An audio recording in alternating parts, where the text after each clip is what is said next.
Hello, welcome to Telesur. I'm Carla González in Quito. This is from the south. Hundreds of people gather outside the Australian embassy in London to protest against the extradition of WikiLeaks founder Julian Assange. The protesters, who later marched onto Parliament Square, are also demanding for his immediate release from detention. His father, John Shipton, the former Greek finance minister Yanis Varoufakis, and Pink Floyd star Roger Waters were among the people who turned out for the protests. The full extradition hearing for Assange, who has been held in Belmarsh prison in southeast London since last September, is set to start on Monday. With gratitude.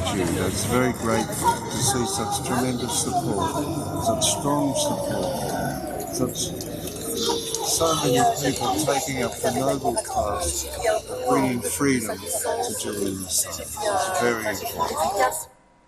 Our correspondent, Pablo Navarrete, has the details. Hundreds of people hit the streets of London today to demand that the UK government does not allow Julian Assange to be extradited to the US. As we know, Julian Assange was arrested in April from the Ecuadorian embassy, where he had been given the status of political asylum. This was withdrawn by the Lenin Moreno after it was given by the Rafael Correa government. And since then, he's been in Belmarsh, the high security prison in the south of London. Now on Monday, British courts will examine his extradition request, where in the US he's been indicted on 18 charges, 17 related to espionage, and faces up to 175 years in jail for releasing US government documents specifically related to Afghanistan and the US, alongside Chelsea Manning, who is also currently in the US prison. So various personalities went to today's march, people from the music sphere, from the fashion sphere. Julian's own father, John Shipton, who's in the UK at the moment, working towards getting Julian released. And increasingly, there's been increasing support amongst politicians. Jeremy Corbyn, the leader of the Labour Party, has recently come out in favour of Assange, as has the Shadow Chancellor John MacDonald. And so on Monday, this 5 days of hearing will determine, or go towards determining, whether Julian Assange will be extradited to the US. And today, Londoners came out in their hundreds to demand that he's not extradited to the US. That was Pablo Navarrete from London. In other news, truck drivers have joined students and teachers in Colombia on the second day of their national strike against growing paramilitary violence. The drivers are protesting against the traffic restrictions recently imposed by the government in Bogotá, in which only trucks that have been in use for less than 20 years can circulate. The measures are supposed to have environmental objectives, but they also threaten truckers' livelihoods. The teachers' union called the strike to demand guarantees against the murders and threats faced by its members. Our correspondent, Hernán Tobar, has been with the protesters in Bogotá. We are here at one of the protests where they are condemning the murders, threats and harassment against teachers and other social movement leaders in Colombia. This year alone, at least 50 social and community leaders have been killed. Other trade unions are also joining this protest to call for the government's labor and pension reforms to be dropped because of the impact they will have on workers. Protests like this one are taking place around the country. That was Hernán Tobar from Colombia. Social movements in Colombia have joined teachers who are continuing their strike against the humanitarian crisis in the country and the neoliberal policies of President Iván Duque. So let's take a look at this story. Teachers, social movements and unions have joined the strike on the streets of Colombia to reject the murder of social leaders. Here in Colombia, we're going through a terrible humanitarian crisis this year. Only in 2020, 51 social leaders have been killed.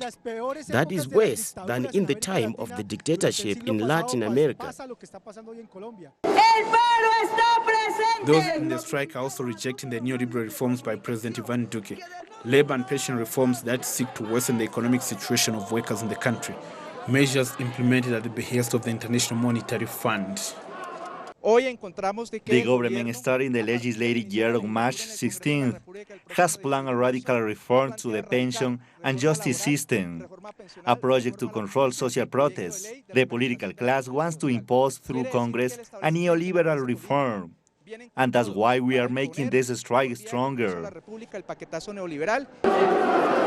The strike in Bogota reached the emblematic Bolivar Square and then spread to the rest of the country.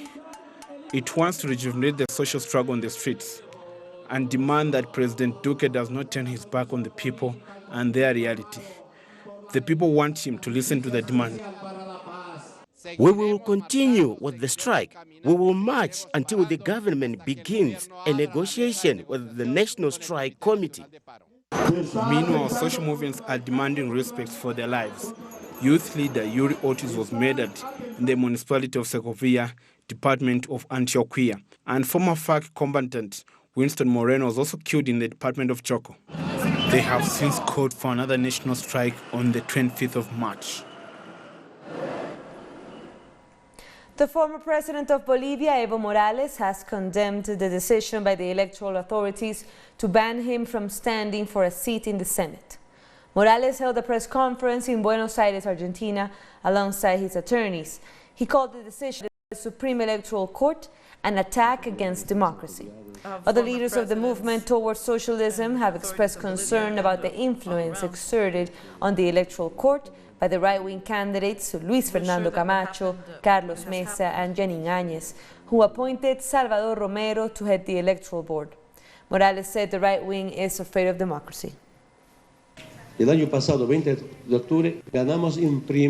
last year, on October 20th, we won the first round of elections. The real fraud was the OAS report, and all of the organizations, universities, just show that there was no fraud in Bolivia. They just took my triumph away. We won. We won the elections. Me obliga a no ser candidato en estas elecciones. Yo acepté. I was compelled to participate in these elections, and I did, and I accepted. They approved an inconstitutional and illegal law that wouldn't allow me to be a president. But I accept to be a candidate for Bolivia. But now I am not able to be a candidate for the Senate. They don't respect any sentence, not even the constitutional law.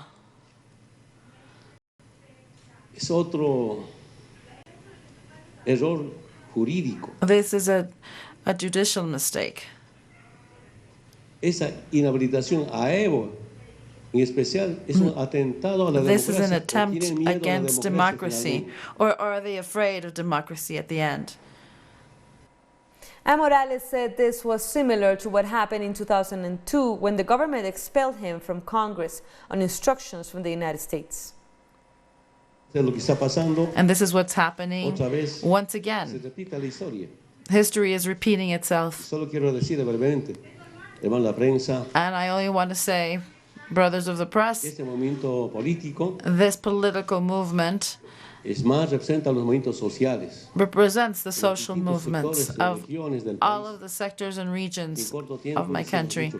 And in a short time, we were able to make changes. We understand that politics is a science of service and sacrifice for the people. And it's for the most humble. That has been our policy always. We made so many changes. They were all historical.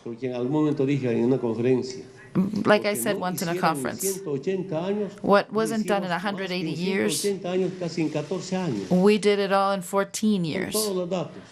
We have all of the statistics. I really regret I'm not able to go to all of the press conferences I'm called to and to interviews that I'm called to. But okay, we began with austerity policy when we came to government 2005, 2006, when the president earned 40,000 Bolivianos. I diminished my salary to 15 Bolivianos, and all of my servants also. They diminished their income. And our correspondent Freddy Morales has more on the former president's candidacy. En este momento están reunidos acá los dirigentes de los movimientos. Right now, leaders of social movements, which are part of the movement towards socialism, are gathered here for a meeting. And just a short while ago, leaders of the political committee of the movement towards socialism met and they announced this is a breach of the constitution and of the political rights of citizens, particularly of leader Evo Morales. They have declared the Mas EPSP in a state of emergency and that they will coordinate the upcoming actions with the social movements to defend democracy. But I have also announced that I would present a criminal claim against the members of the Supreme Electoral Court for having adopted this decision in a manner which they say is absolutely political rather than legal. The leaders of the movement towards socialism are sure that Evo Morales and Diego Party have presented all of the requirements that were asked for and demanded by the Supreme Electoral Court and before the time defined within the calendar of the electoral authorities, before they decided to disqualify them from running as candidates. They say all of this will be presented in the criminal lawsuit against the members of the Supreme Electoral Court. They have also said that the movements which are now meeting will release a statement in the coming hours. We should also mention that one of Evo Morales' attorneys, Raúl Zaffaroni of Argentina, who accompanied Evo Morales in a press conference, has said that the date in which this judgment of the Supreme Electoral Court to disqualify Evo Morales and Diego Party is no innocent date. Here in Bolivia, most offices are only functioning until midday. And the carnival festivals begin immediately after, in a way that this decision announced last night has been mediated by the members of the Electoral Court and has been welcomed by all of the right wing, which participated in the coup of November 10. That was Freddy Morales from Bolivia. Meanwhile, supporters of the former president, Evo Morales, have rejected the decision by the Electoral Court to bar him as candidate for senator in Cochabamba for the next election on May 3rd. More details in this report. The movement towards socialism says the United States government influenced the decision to bar Evo Morales from standing for the Senate in the May elections. The party says it will sue the members of the Electoral Court. We believe this is a conspiracy from the U.S. Embassy.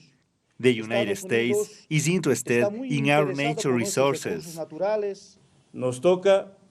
We will take this lawsuit to the court.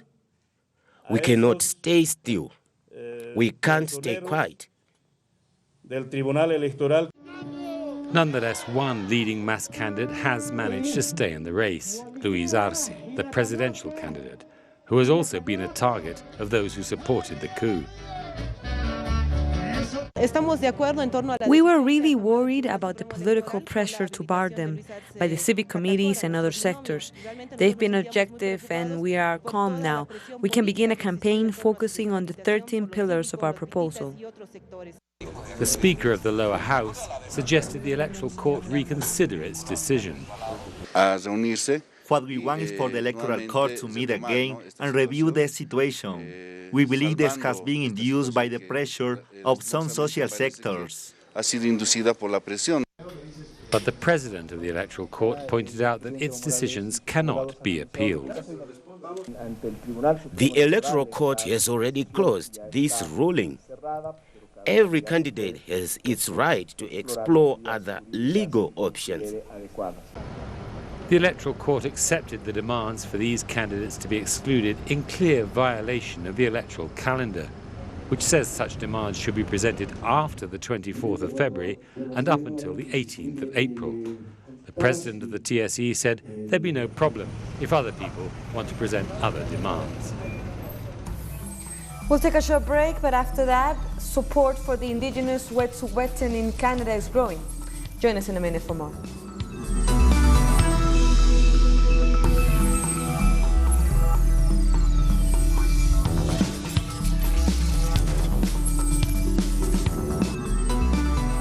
Welcome back. More news at this hour. Nicaragua's President Daniel Ortega has sworn in General Julio Avilés for another 5-year term as head of the country's military. Speaking during the swearing ceremony held in the capital, Managua, President Ortega hailed the role the military continues to play in defending the country's independence and sovereignty. On his part, Avilés pledged the military's continued support and loyalty in defending the foundations and principles of the Sandinista revolution. Peace must be defended continuously. It must be renewed constantly. And here we have an army for peace. Long live the army of Nicaragua. We will continue to be highly connected, loyal, truthful, while defending the principles of independence, sovereignty, and national self-determination, which are unwaverable rights of our people and foundations of the Nicaraguan nation. And now for the next chapter in our series, Failure of an Invasion. On February 23rd, it seemed an invasion of Venezuela had begun with the excuse of bringing humanitarian aid. The attacks were directed at the armed forces in an attempt to break their unity. Madeleine Garcia reports. The attack seemed imminent. The United States and its allies were preparing the invasion for February 23rd with the use of so-called humanitarian aid. They do the same thing everywhere. The US uses humanitarian aid to appear as the good guy. And even when there really is humanitarian aid, they use it to bring in weapons as well. The aid organized by the US government has a strong political connotation. And the United Nations, the Red Cross, or Caritas cannot take part in a political action, which uses humanitarian aid. Top U.S. officials, from Secretary of State Mike Pompeo to the head of the U.S. Southern Command, joined in. You will ultimately be held accountable for your actions. The President has been quite clear, and our job as military professionals is to be ready. The response to such threats was stronger than ever. Look here, Yankee, you won't intervene in my country. Come here and you'll get a beating. We will be your Latin American Vietnam.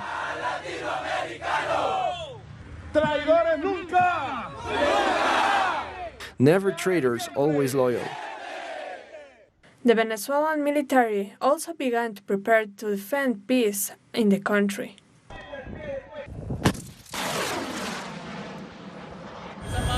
The Bolivarian armed forces are not afraid. We are deeply patriotic, and the strongest weapon for a soldier or a civilian is their patriotism. Patriotism was not the message the U.S. and its allies were hoping to get across, but the Venezuelan armed forces showed they were not for breaking. My Commander-in-Chief, allow me to present you with the first rifle fired by a member of the militia, trained under the revolution. It is a token of civilian military unity. In Venezuela, we want peace. We have the right to peace, to develop our country. And we do not interfere with others. We are peaceful people, but nobody should interfere with us. Donald Trump, take your hands off Venezuela and cut the threats.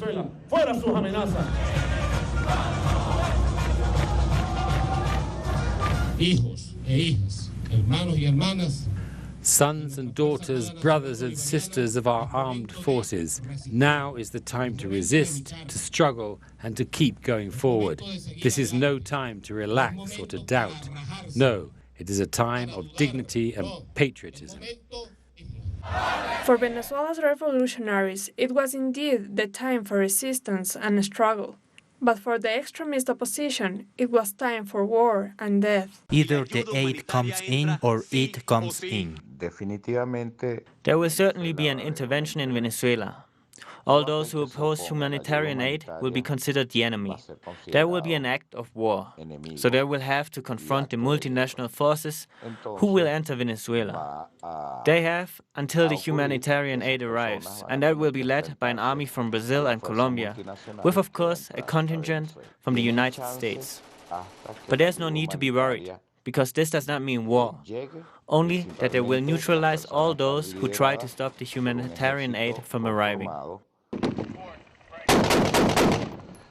In Venezuela, something strange has been happening for the last few years, because it is Venezuelans who go off and ask for us to be invaded or for them to seize our economic assets, as happened with Citco.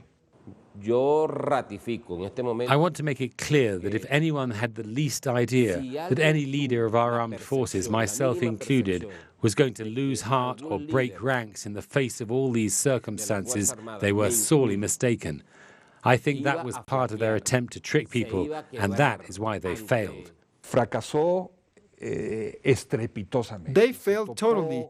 They ran into a brick wall of a united army. Their big game ball was that the armed forces will split on such a scale that it will be possible to overthrow President Maduro and for Juan Guaidó to have his own armed forces, but that never happened. It didn't happen, because in this moment of maximum aggression by the United States, the unity between the people and the armed forces held firm. And its most lethal weapon, the Bolivarian militia and the country's new doctrine of defense, is what we'll be looking at in our next episode. Madeleine Garcia, Telesur, Caracas, Venezuela. Now let's continue with news. Dominicans living in Spain have staged a protest in Madrid against the decision by the electoral authorities to suspend the municipal elections last week. Protests in the Dominican Republic have been held for the past week. Protesters are demanding the resignation of the members of the electoral body. They are demanding respect for democracy and their right to vote. In Bolivia, a state of emergency has been declared in the Tiquipaya municipality due to heavy rains and mudslides. The Taquiña River overflowed and affected 800 families. Authorities say there are still several families that have not yet been evacuated. Meanwhile, rains are expected to continue in the area.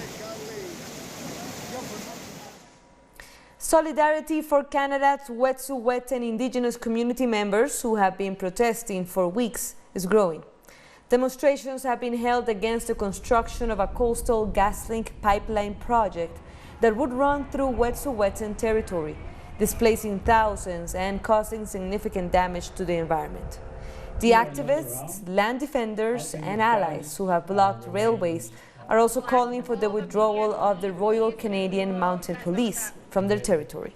We demand the remote detachment community industry service office established by the RCMP on Wet'suwet'en territory without our consent be immediately removed, and that the RCMP are completely removed from our territory and cease patrols from our lands.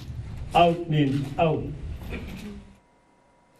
And preliminary results from Iran's parliamentary elections have indicated an early lead for the Conservatives. While counting is still underway, an unofficial tally published by Fars news agency said 183 of Parliament's 290 seats had already been decided, with the Conservatives candidates winning 135. According to the Electoral Authority, official results are expected to be announced on Sunday. Coming up, we'll take a look at Brazil's carnival, so stay with us.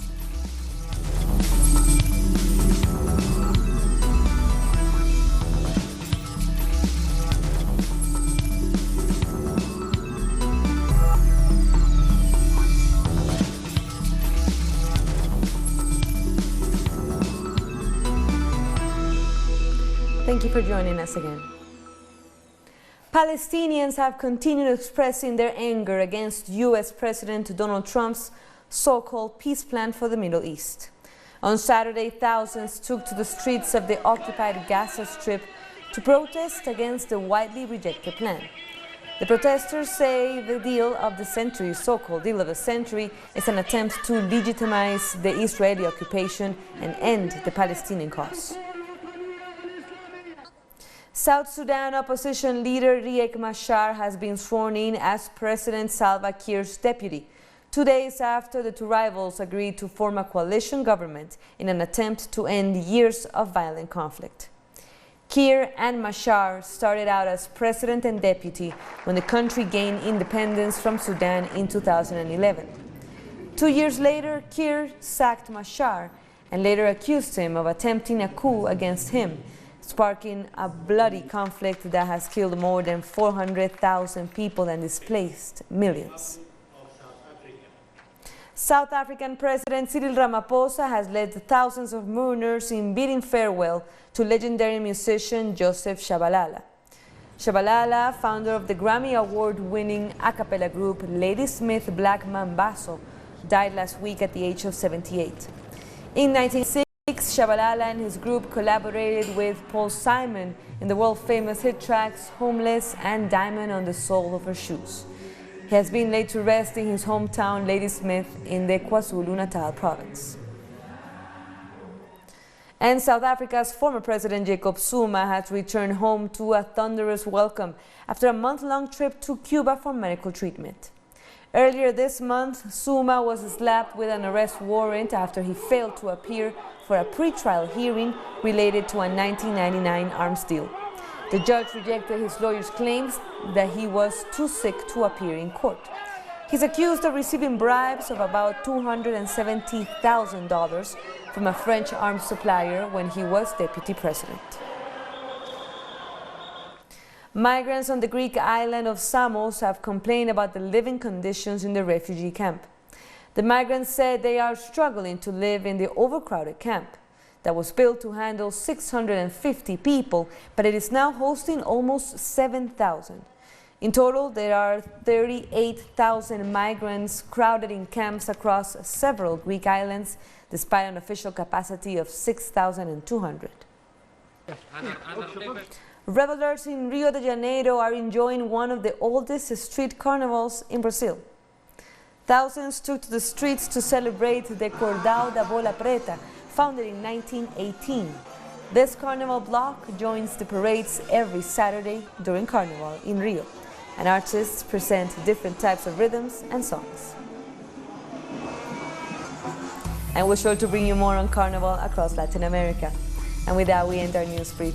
But you can find all of our stories by checking our website, telesurenglish.net. And be sure to also find us on social media. For Telesur English, I'm Carla Gonzalez. Thank you for watching.